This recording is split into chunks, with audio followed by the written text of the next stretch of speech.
Hello everyone, back tuning in today's second video. Going to have a look at the weather for the next 10 to 14 days for today's second video. So day 10 will take us to around the 13th of August. We'll be able to extend out beyond that. We extended GFS and ECM ensembles, may run to around a couple of weeks. And we'll have a look at CFS B2 at the end of the video for the next 4 weeks. And that's going to take us pretty much to the end of the month. So I'll get on that for you very shortly. Just say that the first video released today was the August forecast from GavsWeatherVids. So we have released our August forecast. Have a look at that, see what we're predicting for this month. And also we'll have the USA forecast coming up for you tonight. Going to be a little bit late because I am running a bit late with videos today. So that'll be coming up like 7, 8 o'clock. Something like that tonight. Right then, so let's start off in the tropical Atlantic first. We're also talking about USA weather. So we've got hurricane, or I should say tropical storm Isaiah, just off the coast of Florida. This might become a hurricane just very temporarily in the next few hours. I mean, it might go back down to tropical storm again, but more about that in a moment. First thing we've got to talk about is this orange X just here.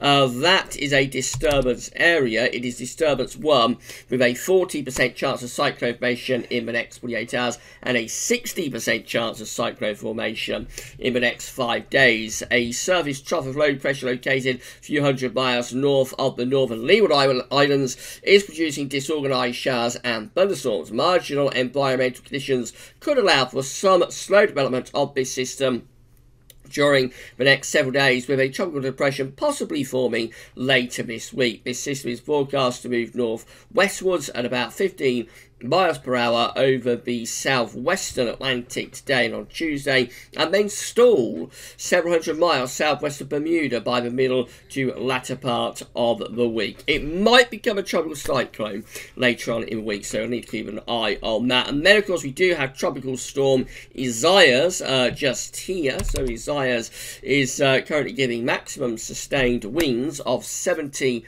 miles per hour with a minimum central pressure of 994 millibars, moving northwards at 13 miles per hour. This is just short of reaching hurricane status. To get hurricane status, it has to have a maximum sustained winds of 75 miles per hour. So just another 5 miles per hour more will get this back up to hurricane category 1 hurricane status. If we click on Isaias and then go to here, you can see that any time in the next few hours this could become a hurricane again. So it was a hurricane like over the end of last week and into the weekend, and then later in the weekend it went down to tropical storm status. This might go to that extra 5 mile per hour increase that's needed to get it to hurricane status. So this could become Hurricane Isaias once again. And then it's going to move up the eastern seaboard through the next few days. It's around the Carolinas tomorrow.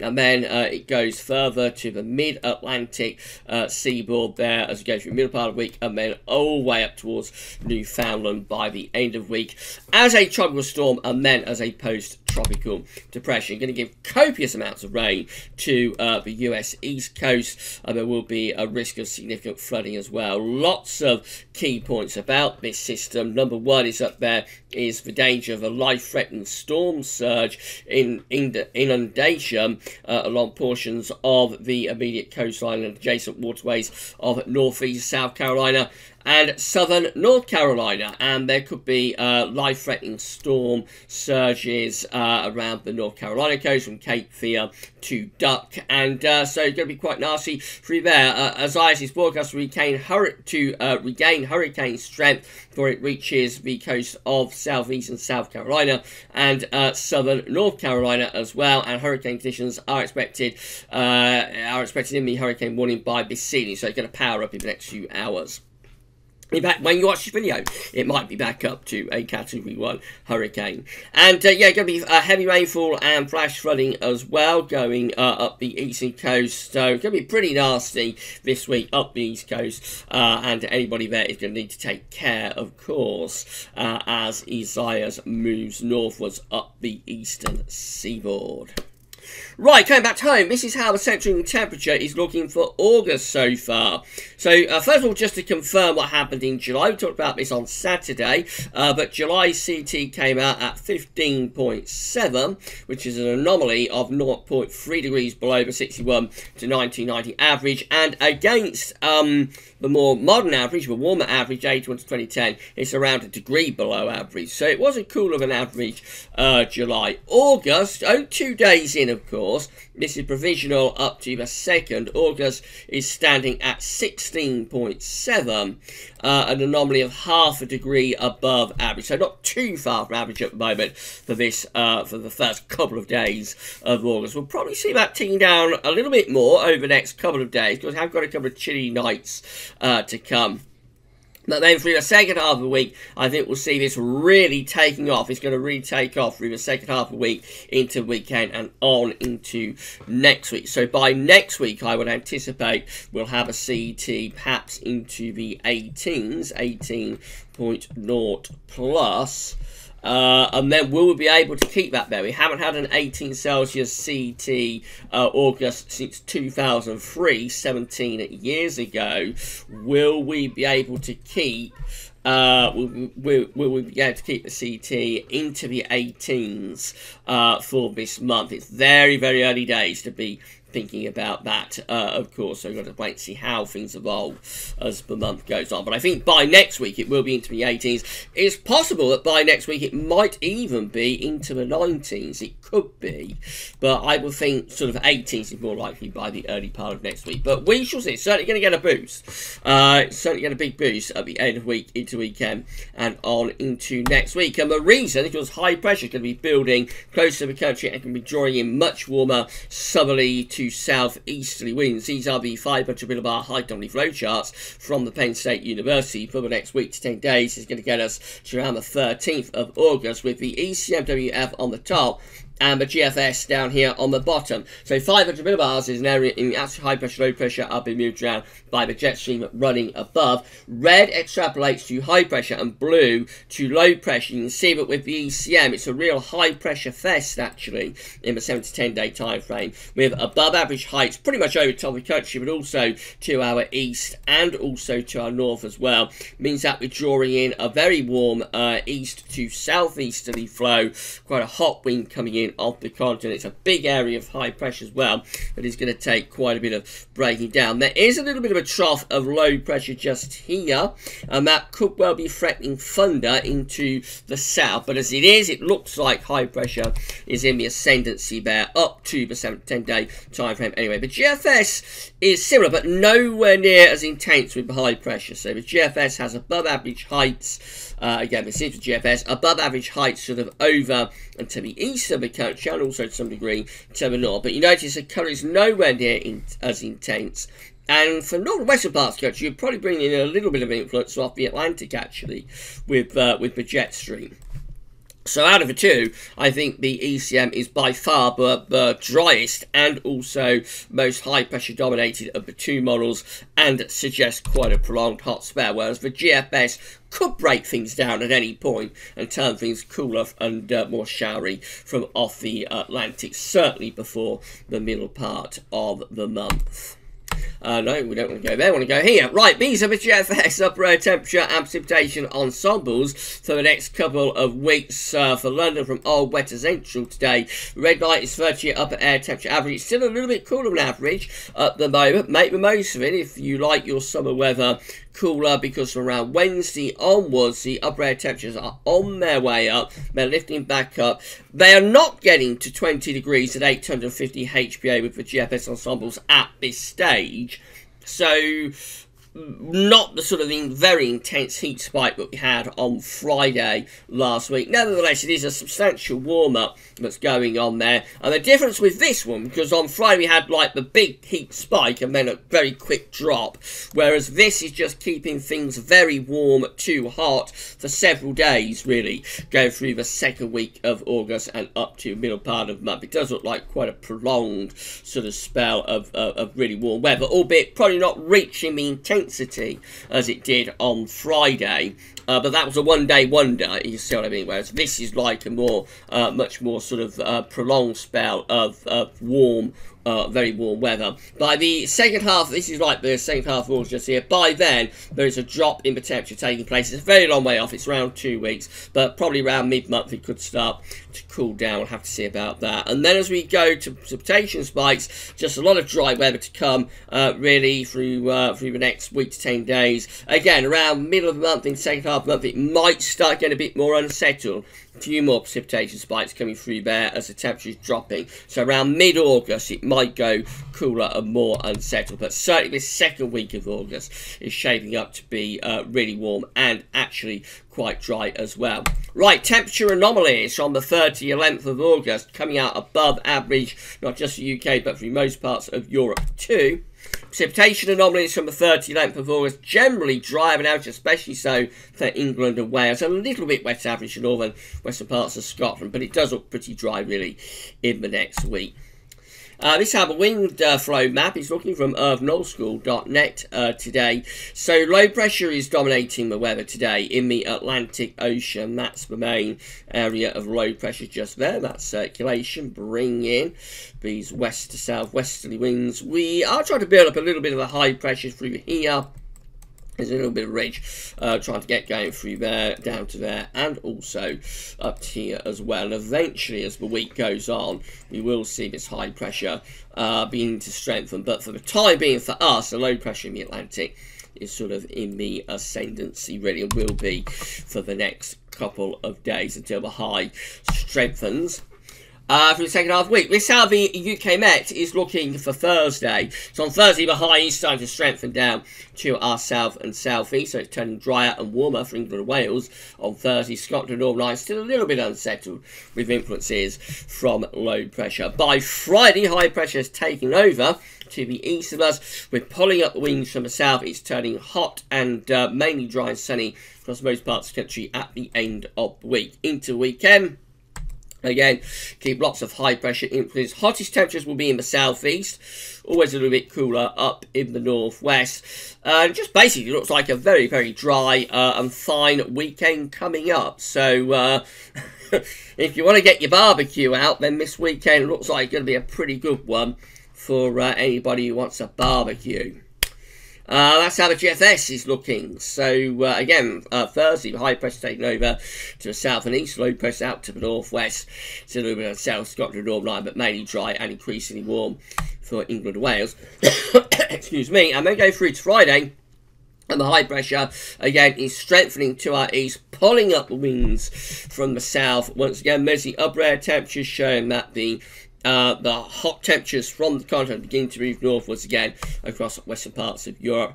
High pressure in control as we go through into weekend. Hottest temperatures with the upper air temperatures and the surface temperatures will be down in the south and southeast. Always a little bit cooler, a little bit more of an influence off the Atlantic for Scotland and the Northern Ireland. And basically, it's just a case of high pressure really taking over through weekend into the early part of next week. There's a bit of a fungy low here across northern parts of France by the start of next week. And as you go through next week, actually, the GFS wants to move this spongy low northwards into the UK. So Tuesday and Wednesday next week, turning a bit thundery, particularly so for England and for Wales as well. That's how we're going to get to day 10. Everything looking very slack and could be rather thundery.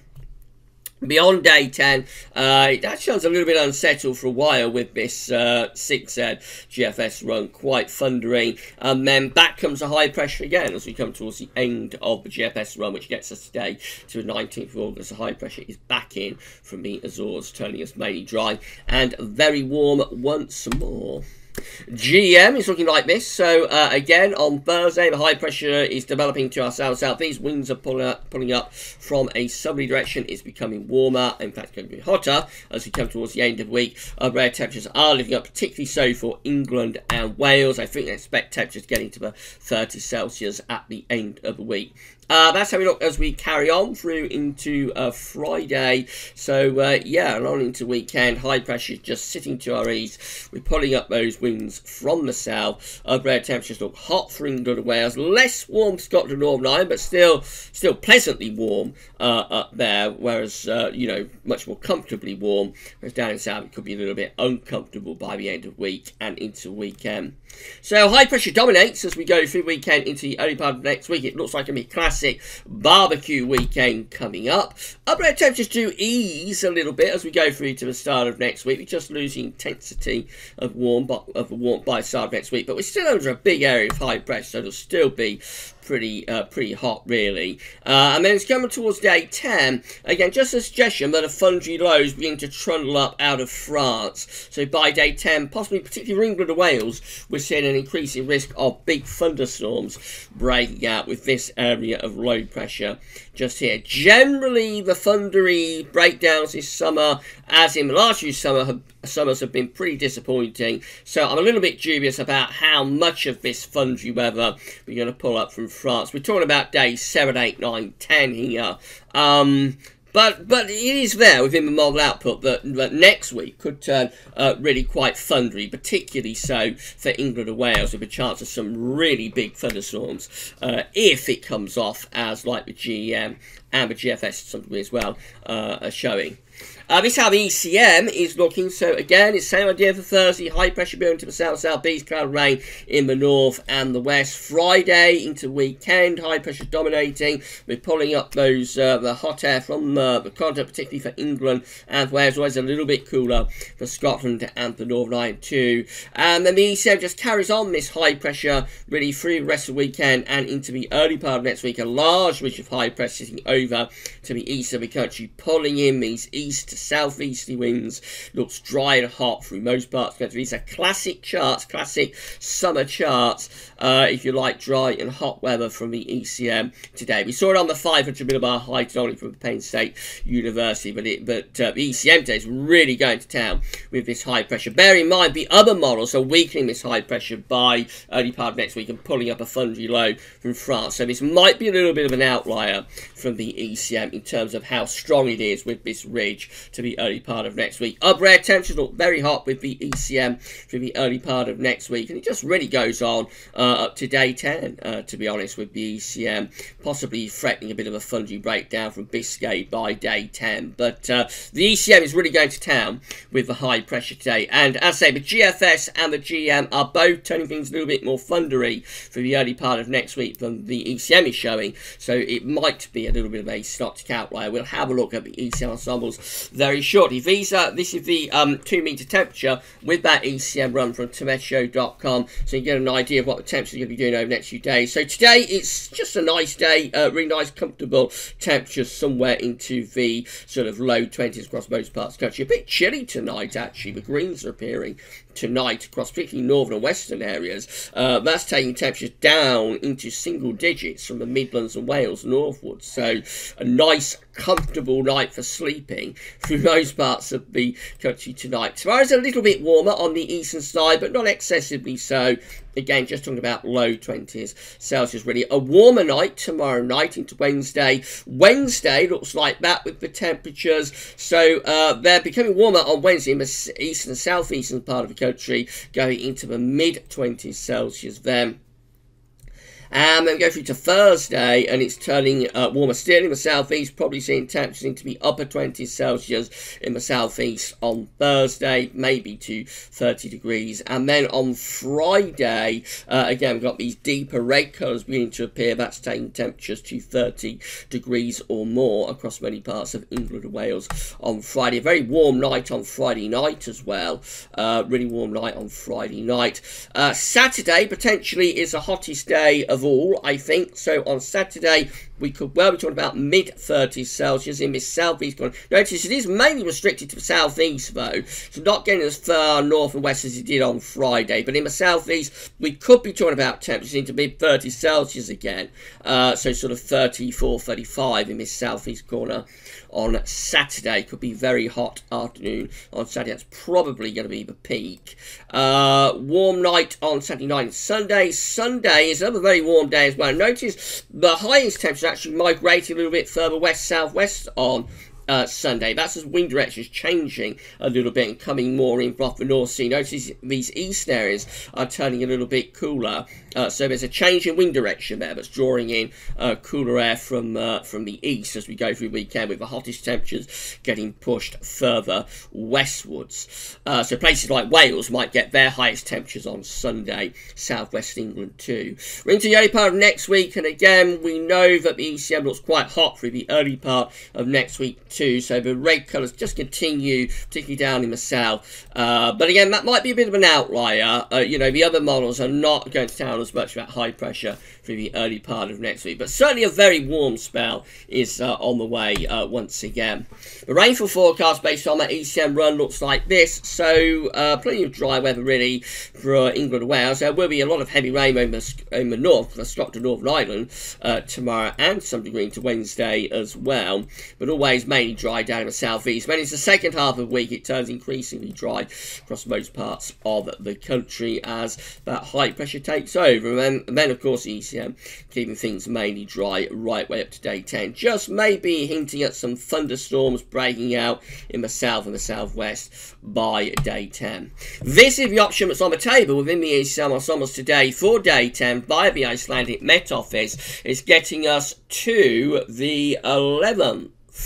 The 11th of August, and 51 out of 51, all members of the ECM ensembles are going with this idea that we've just been looking at in the operational run of high pressure sitting to our east and northeast and drawing in these very warm or quite hot east to southeasterly winds. So the ECM operational run, which is a high pressure test, is very well supported actually within the ECM ensembles. So ECM and its ensembles really going to town on high pressure through next week.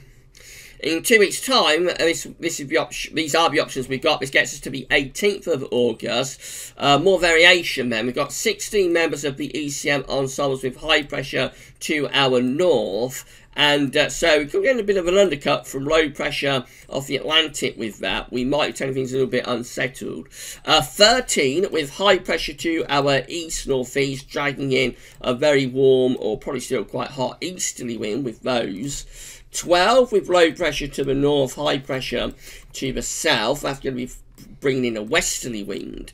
Could be quite a lot of dry weather, but temperatures will be lower as the wind is coming in off the Atlantic Ocean. And then 10 down here with what looks like could be a thundery low over the country and to our south. High pressure is up to the northeast.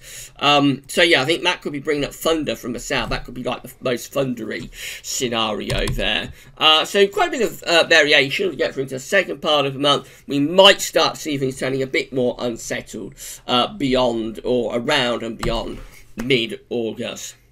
CFS-V2 findings, so these are 500 millibar heights break down into week periods. The first week period takes us from the 3rd to the 9th of August. The coming week will have high pressure taking over to the south and east, low pressure getting pushed out to the northwest. So we know that week is starting off unsettled, and then we're going to transition into something drier and hotter, especially so for the south. Week 2 is the 10th to the 16th of August, with above average heights, high pressure sitting over country and to our east, drawing in an east to southeast wind. It looks like that's mostly dry, and you would have thought hot as well.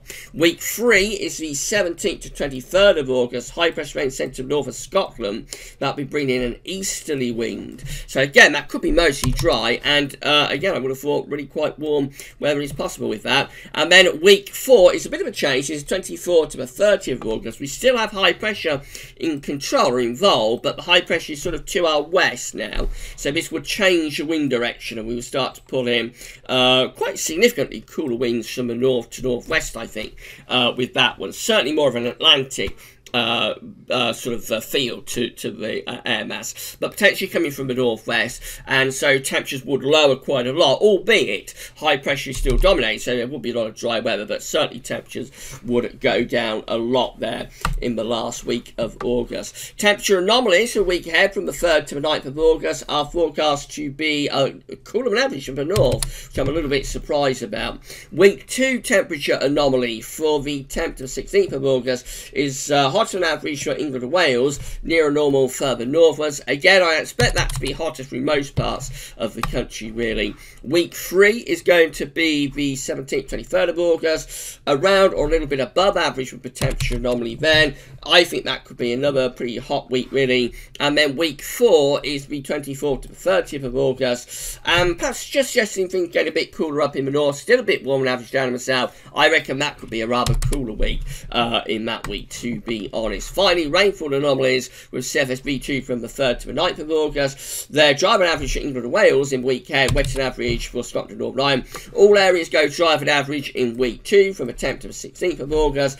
Significantly driving average then, and that big area of high pressure. Week 3 is also substantially driving average from the 17th to 23rd of August. And then week 4 is still a bit driving average down in the south and southwest, near normal elsewhere. Yeah, quite a dry August coming up then, if that is correct. Right, that's it then for your 10 to 14 day video update. We're going to be back later on with our USA forecast, so come back for that then. So, but for the 10 to 14 day video update, that's all for now, and thanks for watching.